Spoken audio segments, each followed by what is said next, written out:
sige. Wow. Ano ba? Hindi ko na alam. Ano hindi mo alam? Alin daw ba? Kunin mo yan lahat. Oh, lahat daw. Pwede. Lahat. Huwag ka na lang kumain. Pag hindi, Kunin mo na lang yung lahat. hindi ko na alam. Yan, ganda din yan ate. Marami na. Oo. Mahilig ka sa brown. Mahilig ka sa brown. Para siyang YSL. Oo. Parang bias. Yes. O kunin mo na yan. Tapos maglagay ka ng sticker YSL. Ay?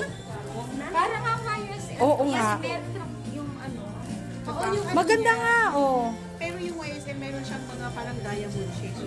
O sige, kunin nyo na yan. Maybe for myself. All of it. Oh.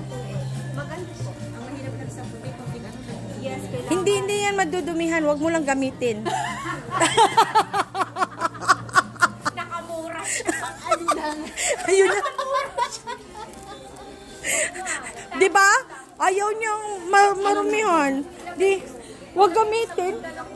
Di ba ate? Para hindi madumihan. Sige na be. Bilhin mo na para hindi madumihan. Huwag mong gamitin. Display mo na lang. Hindi, lagyan mo ng plastic. Lagyan mo ng Ilagay plastic. yung kaibigan ko, mayroon siyang Michael Kors na plastic, di ba? Aha. Tapos doon niya nilalagay yung bag niya.